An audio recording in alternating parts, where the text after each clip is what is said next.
네, 존경하는 위원장님, 청문회는 묻고 듣는 회의인데 후보자는 묻지마 청문회를 만들었습니다. 야당 간사로서 유감입니다. 2000년부터 총리 청문회가 시작되었는데 사상 초유로 증인 없이 치르게 되었습니다. 국민의힘은 가족과 전처를 빼고 수상한 금전 관계가 있는 딱 5명만 증인으로 요청했는데 민주당이 응하지 않았기 때문입니다.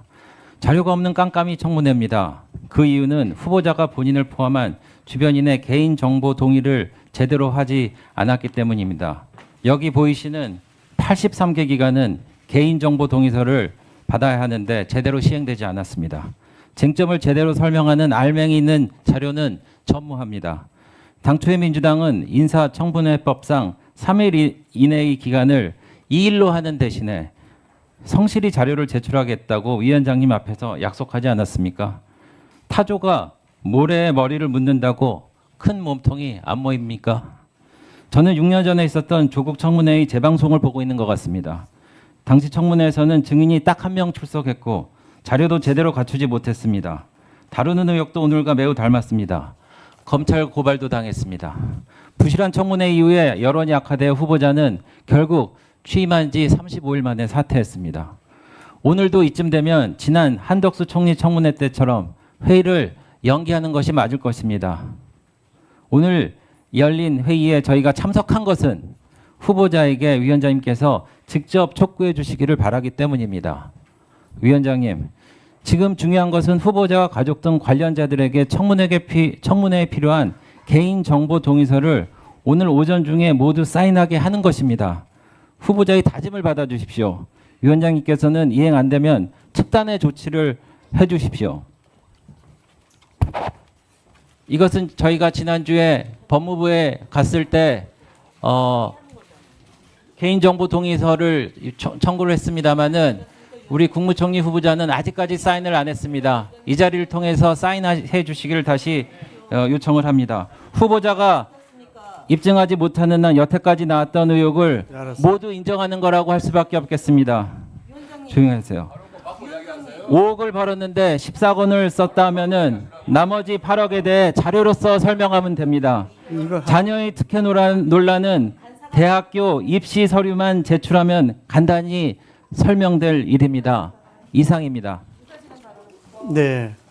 자, 후보자님, 배준영 간사께서 요구를 하는데 그 자료 제공, 개인정보 제공에 동의가 안 돼서 자료를 못 받고 있다 그러는데 후보자 개인에 대한 것 제출을 해 주시기를 개인정보 제공 동의를 해 주시고 그리고 부득이 할 경우에는 이 위원장에게 설명을 해 주시기 바랍니다.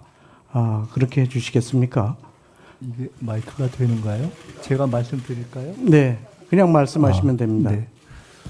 그 말씀 주신 자료에 대해서는 제가 그동안 인사청문회의 전례와 규정에 따라서 과거 한덕수 총리 후보자나 황교안 총리 후보자 또는 이완구 장홍원 총리 후보자들께서 본인의 경우에는 과도한 사생활 침해에 해당하는 경우 그리고 타인 자료 또는 자료가 존재하지 않는 경우에 대해서는 자료를 제출하거나 또는 동의하지 않았던 것과 완전하게 동일한 규정과 원칙에 따라서 자료를 제출할 부분은 제출하고 그렇지 못한 부분은 못했다 하는 것을 말씀드리고 아까 또 말씀 중에 자료를 안 내면은 제기된 문제에 대한 의혹에 동의하는 것 아니냐라는 말씀에 대해서는 그 문제는 제 자료 제출 여부와는 별 상관이 없다고 생각한다 하는 말씀을 드리겠습니다. 네, 다시 한번 챙겨보시고요.